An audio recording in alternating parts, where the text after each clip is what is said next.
You now are listening to the audio podcast of Prisoners of Hope, the antidote to what ails your heart.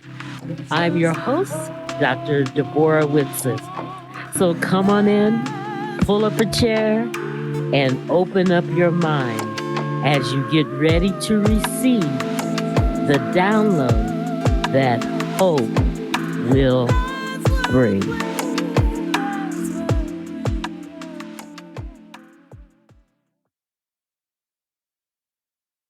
Well, hey, this is Dr. D coming at you, and welcome to the podcast, Prisoners of Hope. And today, this particular episode is called The Basement.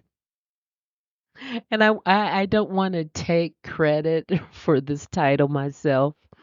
I actually heard an interview with David Nunez Rodriguez, and he is a heavyweight boxer.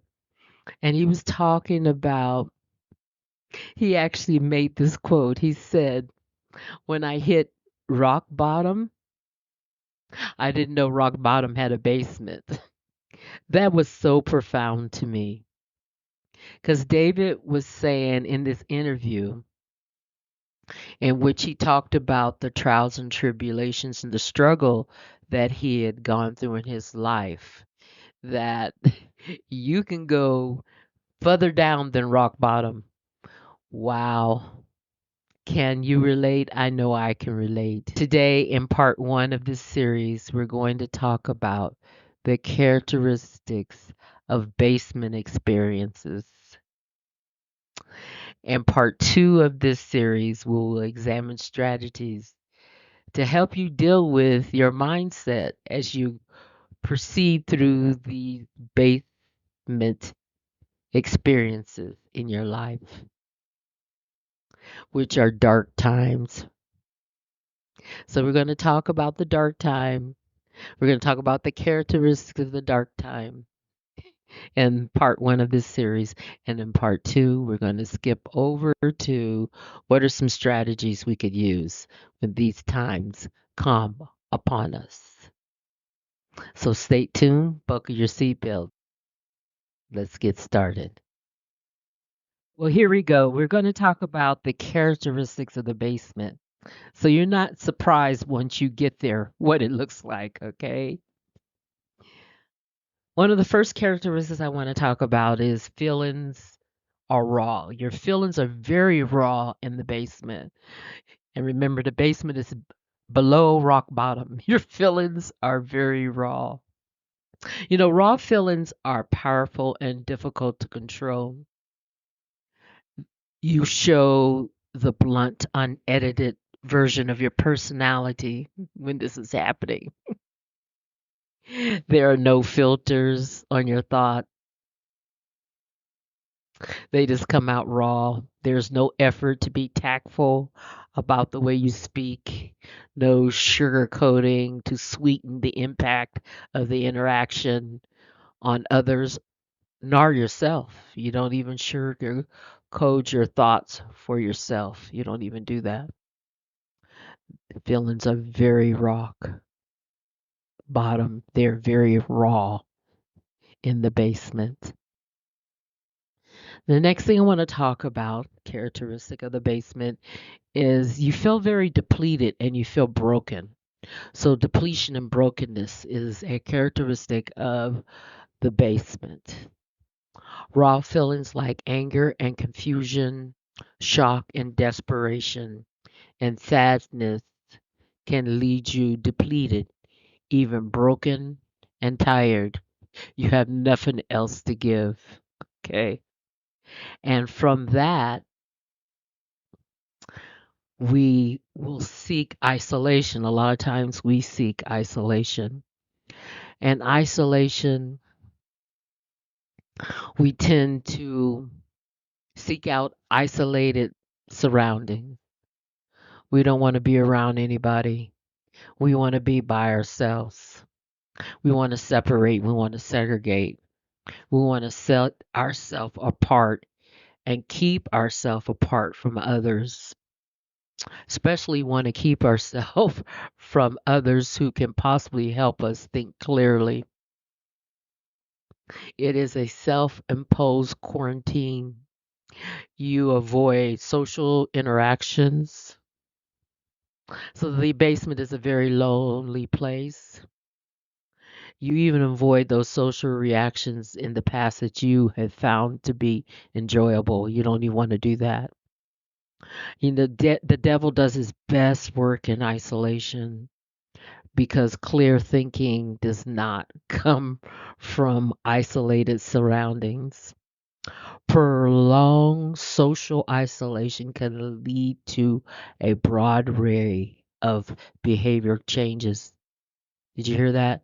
They've actually done research on rats and found out that their behavior and their patterns in their mind and their physiological makeup chemical of the brain actually changes. Um, what are some behavioral patterns? Um, Increase aggressiveness. That can come from being isolated toward the unfamiliar. We tend to have a lot of fear in the basement, and we're hypersensitive to threatening stimuli. In other words, threatening things we seem is more threatening than they actually are. We intensify everything. Isolation can in turn lead to irrational thought patterns. These patterns become circular. Do you know what I'm talking about? They begin to feed on themselves, cannibalizing any irrational solutions to our current situation. It locks your brain away from possible solutions. And if you're on YouTube, there's a great graphic of a prison, and the brain is locked outside of the prison, and the prison contains the solution to your problems, but the brain is locked outside of that. Another characteristic of the basement is unclear vision. Okay, unclear vision. The basement is a place that is dark, is a place where you can't see clear. It impedes clear vision. Things appear different from reality in the basement. Pathways that appear to lead out lead to darkness, dead ends. You know what I'm talking about? Pathways that appear to be obstructed lead to light. You can't trust your sight. Doesn't the Bible say something about we don't walk by sight, but we walk by faith? So there's a summary of some of the characteristics of the basement. Feelings are raw, you can't trust them. Isolation is all around you. You can't trust what you're thinking.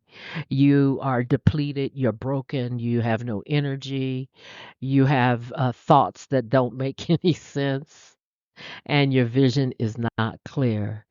These are all the characteristics of below rock bottom, the basement. So these below rock bottom experiences, better known as basement experiences, they can leave you weak. They can zap your energy. So what happens when you're real weak? Well, things don't appear to be the way they are. Have you looked in the mirror and it said objects appear closer than what they are? That's a warning for a basement experience. Objects appear not to be what they are. They leave you weak. I used to watch a cartoon when I was a kid called I think it was called Mighty Dog, or it might have been called Under. I think it was called Mighty Dog. And it says, "Have no fear. Underdog." I think it was called Underdog. I'm trying to remember. Underdog is here. Mighty Dog is here. You don't have to fear basement experience, sis, because there is help. Don't be afraid, there is help. The strength that God will provide you in our weaknesses is much greater than the strength that we can muster on our own. I'm going to say that again. The strength that God will provide you during your basement experiences is much stronger, greater than what you can muster for yourself. So, we should not try to hide or avoid weaknesses, but rather embrace them, allowing God to strengthen you in ways that you could never imagine, more than you can ever imagine. In part two of this series, we'll explore ways that God uses basement experiences to strengthen you. 2 Corinthians 12:19 basically says, my grace is sufficient for you, for my power is made perfect in your weakness. I have an image of this. It's like having a rope with knots on it.